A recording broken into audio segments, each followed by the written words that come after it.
Ayer, como te decíamos, se dio a conocer el IPC de enero del 20,6%. El de diciembre había sido de 25,5%.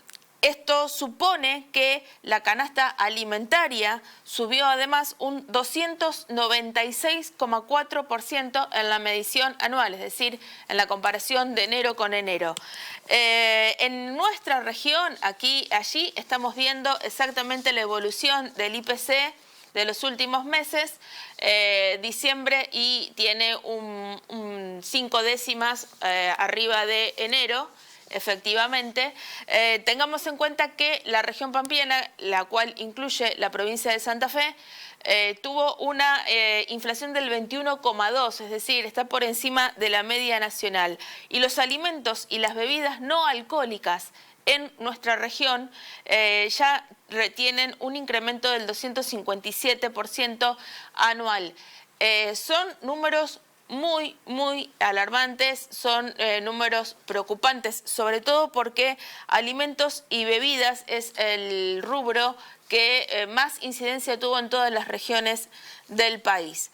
Pero para tratar de analizar esto y sobre todo ver de qué manera se puede continuar en un escenario tan complejo para la vida cotidiana de los ciudadanos y las ciudadanas, estamos en comunicación con un economista, Félix Smith. Él es economista justamente de la Universidad Nacional de Avellaneda, a quien saludamos. ¿Cómo estás? Muy buenas tardes, Félix.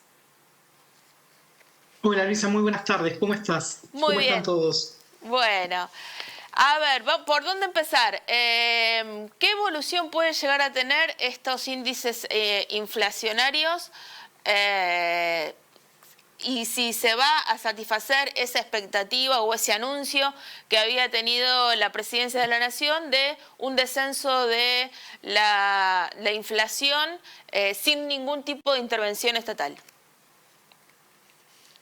Lamentablemente, me permito no ser tan optimista como la presidencia, pero creo que es una ilusión definitivamente creer que la inflación va a continuar por un camino de descenso, porque por otro lado vamos a tener ahora, estos meses, el impacto de la suba de tarifas que que ya está programada, puntualmente en gas y electricidad, y la suba de los subsidios en transporte.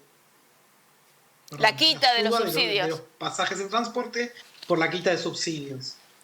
Exactamente. Entonces vas a tener esos componentes que son muy inflacionarios y recordando también que en marzo, al ser el mes del periodo del inicio lectivo, es cuando se ajustan las cuotas por lo general de todo lo que es la educación y se ajustan los márgenes de los útiles escolares. Entonces, por ello es que marzo siempre suele ser un mes inflacionario. Entonces, por así decirlo, es una pequeña victoria del gobierno que en diciembre haya bajado un poquito que en enero haya bajado un poquito respecto a la inflación de diciembre, pero bueno, les va a durar poco por el tema de que están tomando políticas que van en sentido contrario. Como por ejemplo, Como por ejemplo quitarle los subsidios en este contexto, y la verdad es que es un peligro bastante grande en cuanto a lo que es la inflación y la canasta básica, porque la quita de subsidios es un componente sobre energía y gas, es el componente básico es el insumo básico de cualquier bien. en términos de ya más macroeconómicos y teniendo en cuenta el perfil que suele enunciar el presidente cada vez que se refiere a la necesidad de, por ejemplo, achicar el déficit que tiene el Banco Central, es decir, no emitir moneda, y esta es la garantía para que no haya inflación. ¿Qué consideración te merece ese punto de vista? Claro, el presidente sostiene como la única verdad que la única causa del aumento de la inflación es el gasto público. Entonces, desde su visión, técnicamente está en lo correcto. Entonces, no lo podemos juzgar por el hecho de que su marco teórico cree que está haciendo las cosas bien.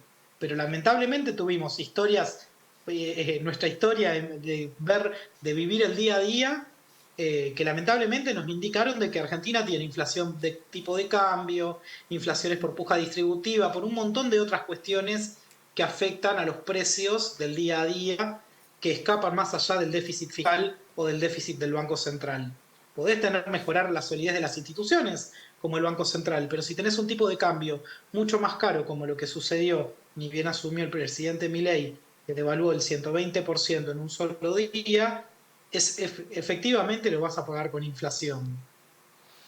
Félix, en relación al dólar que estabas mencionando recién, recién nosotros comentábamos el incremento, por ejemplo, del peaje del túnel subfluvial que une la capital de Santa Fe con Paraná. Y ronda el 1.200 pesos. Estamos hablando de $1. Hoy $1 también podría ser el costo del boleto del colectivo debido a esta quita del subsidio. ¿Esta decisión del gobierno es el camino hacia la dolarización que realmente quiere realizar? En parte sí, en parte no. ¿A qué me refiero con esto? El camino, por así decirlo, o en la libertad tan proclamada por el presidente, directamente lo que genera es que en situaciones especiales, como por ejemplo un peaje que es un monopolio, claro, te cobren el precio que quieran y no tengas un sustituto para poder hacerle frente a no pasar por ese peaje, así decirlo. Entonces, esto habilita el hecho de que los monopolios tengan como a los consumidores como rehenes, de que tengan la libertad para cobrar lo que quieran. Y esto hay mucha teoría en la misma escuela austríaca que tanto habla el presidente, que lo contradice. Entonces hay que limitar a los monopolios. En Argentina, lamentablemente, es tan grande el problema de la concentración económica y de pocas empresas que manejan nuestra vida, que tiene mucho parecido a una actuación de monopolio. En el caso de la alimentación, por ejemplo, la empresa Arcor, en los enlatados maneja más del 70% del mercado. Entonces, actúa prácticamente como un monopolio aunque no lo fuera. Entonces, si ellos tienen libertad, lo que los terminamos pagando somos los consumidores. Ese es el mayor problema que para mí veo. Después, respecto a la dolarización, yo creo que está en marcha, es un plan que se está avanzando, pero primero lo que hay que hacer para que sea efectiva la dolarización es poder juntar más dólares, que eso se va a dar después de la cosecha, al finalizar la cosecha. Y por el otro lado es lo que está cambiando con estos niveles de inflación tan altos, es cambiar los precios relativos. Hoy uno va al supermercado o va a un comercio cualquiera y hay veces de que encontrás como una diferencia de precios en que nada tiene comparación con nada, por así decirlo. Te puede salir lo mismo una hamburguesa que un par de zapatillas, porque es tan grande la distorsión que se genera con estos niveles de inflación que termina deshaciendo toda idea de precios que podamos tener los consumidores. Sí, no hay parámetro. Todo aumenta de forma diferente. Exacto. Entonces, estos cambios de precios relativos, si viene una dolarización, lo que va a hacer, por así decirlo, es que congelar esa distribución. Es decir, te pongo a modo de ejemplo para que se entienda. Si una hamburguesa queda barata y una ropa muy cara, va a quedar así permanentemente porque va a destruir, por así decirlo, la inflación y eso no va a cambiar. En el medio de esto, el salario, el precio más fuerte que quieren congelar, con un poder adquisitivo bajo. Entonces, al reducir los niveles de consumo, porque los salarios no alcanzan, eso va a hacer que la inflación baje. Félix, te consulta mi compañera Nuna Echagüe. Hola Félix, sí, ¿cómo estás? Te quería preguntar por el trabajo de comparación que hicieron entre el monto y del poder adquisitivo y el salario mínimo vital y móvil de Argentina y otros países como Chile, Uruguay, Colombia, Perú, Nigeria, Filipinas y España. Y quedamos en una posición muy por debajo, cerca de Filipinas y Nigeria como mucho. ¿Qué me puedes decir al respecto? Sí, estuvimos desde la Fundación CES trabajando en esta comparación sobre salarios mínimos y la verdad es que en este momento el gobierno recién estos días está ya por convocar el Consejo del Salario.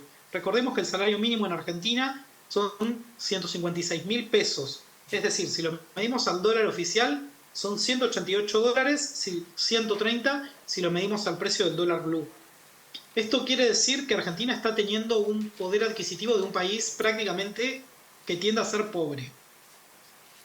Entonces, hicimos la comparación con los salarios mínimos de otras regiones y en el caso de España son 1.080 dólares es en España, 463 es en Uruguay, 235 en Colombia, 267 en Perú, 140 en Filipinas y 70 en Nigeria.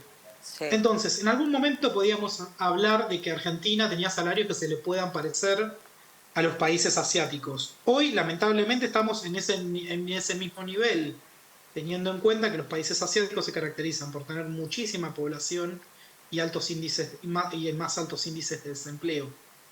Claro. Félix, ¿y en qué se basaron para llegar a estas conclusiones, a estas estadísticas? Mirá, lo que estuvimos haciendo puntualmente es midiendo no solo los salarios mínimos, sino el poder de compra de los salarios mínimos en cada uno de los países. Sí. Agarramos, por así decirlo, una canasta de productos que sean acá populares y de consumo masivo, y buscamos en supermercados los mismos productos en todos los países que te mencionamos. Filipinas, Nigeria, Colombia, Perú, Uruguay, España. Y por ejemplo, por mencionarte algún caso, en España sabemos que hay problemas con el uso del agua. No tienen tanta disponibilidad como tenemos en Argentina. Y por mencionarte este caso en Argentina con un salario mínimo se compran 138 botellas de 2 litros. Es decir, 276 litros de agua embotellada con un salario mínimo. Mientras que en España se compran 1.654 botellas de 2 litros, es decir, 3.308 litros. Entonces estamos hablando que el poder adquisitivo de España del salario mínimo es de más de 10 veces mayor.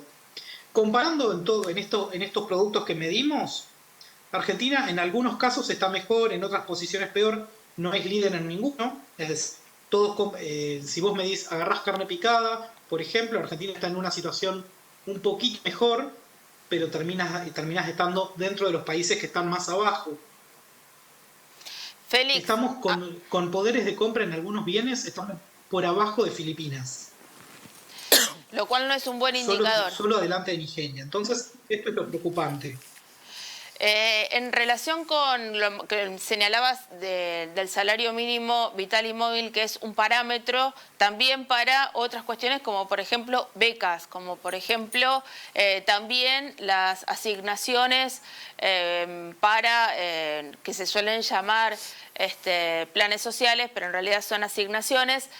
Es un parámetro muy, muy importante para la economía cotidiana y para la economía doméstica, pero me quería detener porque también el estudio que ustedes realizaron refiere a lo que significan el recorte en becas Progresar y el programa Potenciar Trabajo, que son dos herramientas que permiten justamente paliar el impacto de una inflación tan alta y de una posibilidad de desempleo. ¿Cuál fue el resultado particularmente en estas cuestiones? No, directamente esto hay que decirlo. La inflación siempre, los aumentos de inflación son cambios en la distribución de la riqueza de una sociedad.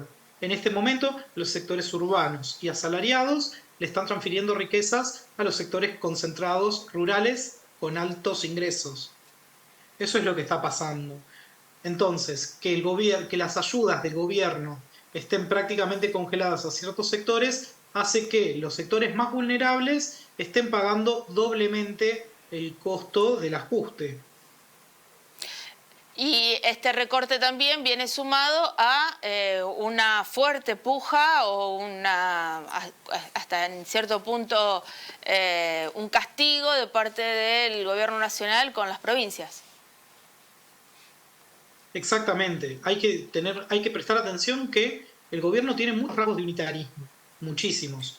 Esto de decir públicamente el presidente que a los gobernadores los quiere fundir, que no tiene problema de que si las provincias se van. Entonces, la verdad es que discursivamente el presidente es muy polémico y muy despectivo para con las provincias.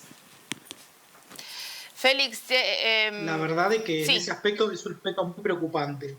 Y las provincias por lo general también, como no tienen toda la misma disponibilidad de oferta, debido a que somos un país tan extenso, el nuestro no siempre suelen tener la misma disponibilidad que vienes que la capital, donde confluyen todas las redes de infraestructura. La verdad es que los precios o la oferta de productos hacen de que los precios sean más caros. Y no tenemos en las provincias los mismos niveles de sueldos o de ingresos que sí tiene la capital. Sí, sumemos a esa situación que, por ejemplo, nosotros aquí en la ciudad de Santa Fe y en Rosario y en las distintas localidades de las provincias, estamos pagando un boleto de colectivo mucho más caro que el que paga el AMBA. Exactamente. Y es decir, a mí lo que me resulta muy curioso es que siempre los discursos de los diferentes presidentes que quitan los subsidios y que pegan tarifazos en el transporte, el discurso es intentar reducir esta brecha que se genera entre el interior y el AMBA. Y los resultados que venimos viendo, esto cuando sucedió en las gestiones de 2015 a 2019, se vio que las brechas se terminan ampliando cada vez más, lamentablemente, donde todo el interior termina subsidiando el transporte de la ciudad, del área metropolitana de Buenos Aires. Félix, te agradecemos muchísimo esta comunicación, la verdad es que ha sido muy clara todas tus consideraciones y tus explicaciones en un momento bastante complejo. Seguramente en algún otro momento te vamos a consultar nuevamente. Que tengas una muy buena tarde. Dale, no hay problema. Muchísimas gracias a ustedes.